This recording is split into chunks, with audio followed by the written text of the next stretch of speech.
Hey guys, Music Ninja Matt here, and today I'm going to be talking about the new Fantastic Four issue 1 that came out. I'm also fully aware I'm probably going to get ripped in the comments for wearing my Cardiff City top, but there we go. Anyway, we've got Fantastic Four issue 1 here. This is actually the Reed Richards variant. There will be spoilers for the book, of course, as we're just going to be going through the whole thing. This was a series people were super excited for. At the end of Secret Wars in 2015-16, the Fantastic Four were off fixing the multiverse, so they were gone, everybody thought they were dead, and we just haven't seen them since. Or at least we haven't seen Reed or Sue since, and the kids. So the book actually starts with a tribute to Steve Ditko, who recently passed away. We get some pages from Amazing Spider-Man 33 with the iconic images of Spider-Man lifting the rubble off of himself, and we get some quotes as well from current people at Marvel. It's just a really nice tribute.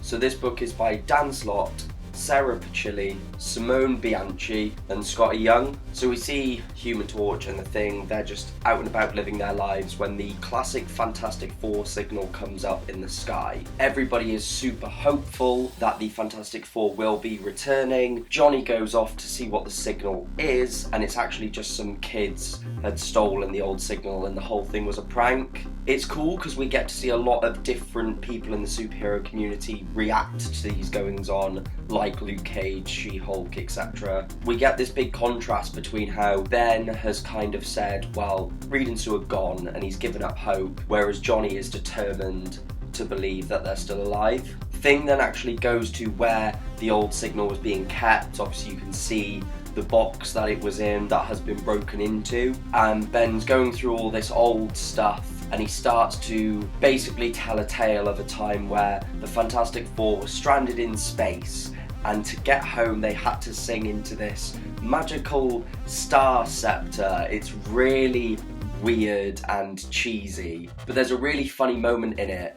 They're like, well, who is the best singer? And everyone says Johnny. Johnny says himself, but Sue says her. And she's like, well, what do you mean? I'm the best singer. And Reed's like, as your husband, I'll say yes. But from a scientific point of view, you're really not. It's definitely Johnny. And even the kids are like, oh, please don't sing. And you see just Sue goes really ice cold and is like, fine, Johnny can do it. One of the items Ben is holding as he's telling this story is actually a gem, and he says this is part of a magical gem, and I was told that it would always help me find my way home when I was lost. And he said basically I've been lost for a while now since the Fantastic Four have disbanded. However, he says he now knows what he needs to do, and he actually proposes to Alicia finally, and of course she says yes. He asks Human Torch to be his best man, and Johnny just completely loses it. He says it should be Reed being his best man, and Johnny just flies off screaming for Reed. We see Johnny kind of finally starts to accept the possibility that they're gone, and he starts to just completely break down. But then we see Reed and Sue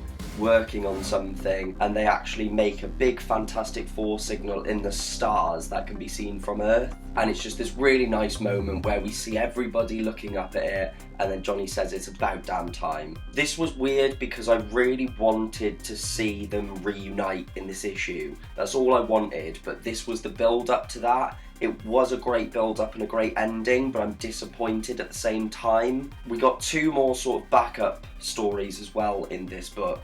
The first one is about Doom. So we see Latveria's kind of in ruins a bit, and this woman Zora has gone to look for Doom to beg and plead with him to come and help them. Naturally, Doom is kind of torn up about his scarred face. He's down on himself again, as he always is, but she hands him his mask and says, this is your real face, and it actually brings hope to the people. And then we just see Doom return, and he's just got his mask and cape, and he's got his magical energy, and he's ready to just kick some ass and kind of free Latveria. I don't know if this will be a backup story that continues, or if this is just a starting point for a later arc. And the third story is more just a really small one-page cartoon strip of Impossible Man addressing the fact that he's like, I'm really angry, I wanted to see the Fantastic Four reunite in this book, and they're like, don't worry, it happens next issue, and he's like, oh, it better do. So with this issue 1, I don't know, I kind of want to pick up the second issue. Another part of me really wasn't fussed on this. it was okay, but I really want to see them reunite, but that's all I really care about. There's a lot of stuff in this book that was too cheesy for my liking. Some of the more emotional stuff though was really well done, so I'm a bit unsure how I feel about it really. Anyway guys, thank you so much for watching. Don't forget to like, comment and subscribe as it really helps the channel out. Check out the social media links in the description. Don't forget to check out the channel, especially the playlists, and I will see all of you in the next one.